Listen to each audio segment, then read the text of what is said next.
অনেক ধরনেরই তো পাটিসাপটা পিঠা খেয়ে দেখেছেন। একবার হলেও আমের পাটিসাপটা পিঠা তৈরি করে দেখুন। যেমন মজাদার খেতে আর দেখতেও অনেক বেশি আকর্ষণীয়। আজ আপনাদের এই আমের পাটিসাপটা পিঠার রেসিপিটি খুব সহজভাবে তৈরি করে দেখাবো। পিঠা তৈরি করার জন্য প্রথমে ভেতরের পুর তৈরি করে নেব। তার জন্য এখানে নিয়েছি কিছুটা চিনি গুঁড়া পোলাওয়ের চাল, সাথে 10টির মতো কাজু বাদাম। ভালো মতো করে পরিষ্কার করে ধুয়ে নিয়েছি। এখন এগুলোকে ব্লেন্ড করে নেব। তো সবগুলোকে একদমই মিহি করে ব্লেন্ড করে নিয়েছি। যেহেতু আমের পাটিসাপটা পিঠা, সেজন্য আম তো এখানে লাগবেই। তো আমি এখানে কিছুটা আম নিয়েছি। আমগুলোকে ব্লেন্ডার জারে দিয়ে আমের পিউরি বের করে নেব।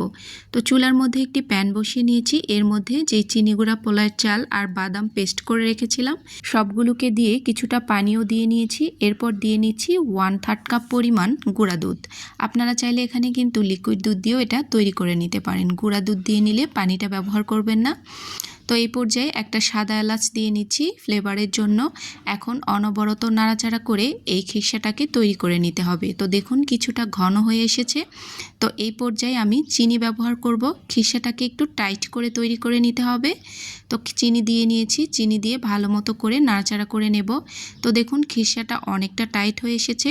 আপনারা চাইলে এখানেও কিন্তু আমের পিউরি ব্যবহার করতে পারেন। যেহেতু আমি পিঠার মধ্যে আমের পিউরি ব্যবহার করব, এই জন্য এখানে আর দিইনি। তো এটা হয়ে গেছে, নামিয়ে ঠান্ডা করার জন্য রেখে দেব।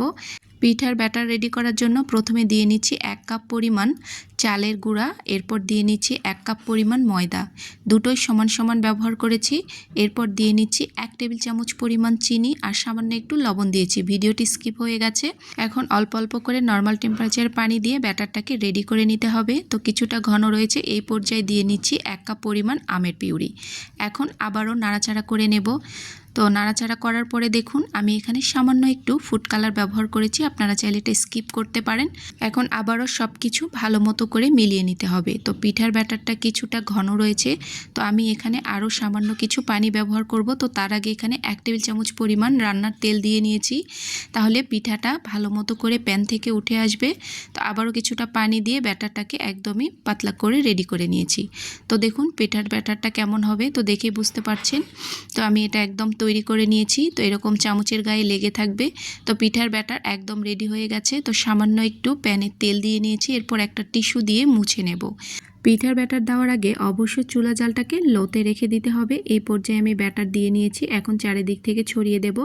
2-1 মিনিট পরে যখন দেখবেন রুটিটা একদম হয়ে গেছে, এই পর্যায়ে আমি এর মধ্যে খিরসা দিয়ে একদমই ভাঁজ করে পাটিসাপটা বানিয়ে নিয়েছি। তো এরকম করে আরও একটা বানিয়ে দেখাচ্ছি। আবারও টিস্যু দিয়ে একটু হালকা তেল মুছে নিয়েছি। আবারও ব্যাটার দিয়ে চারিদিক থেকে ছড়িয়ে দেব। আর চুলা জালটাকে এই পর্যায়ে লোতে রেখে এই পিঠাগুলো তৈরি করে নিতে হবে। তো এখন আবারও কিছুটা খিরসা দিয়ে নিচ্ছি। এইভাবে আমের পাটিসাপটা পিঠা খেতে বেশ মজা লাগে। আপনারাও কিন্তু বাসায় এভাবে তৈরি করে দেখতে পারেন। তো দেখুন কতটা কালারফুল আর লোভনীয় হয়েছে, আর এটা খেতেও অনেক বেশি মজাদার হয়েছে।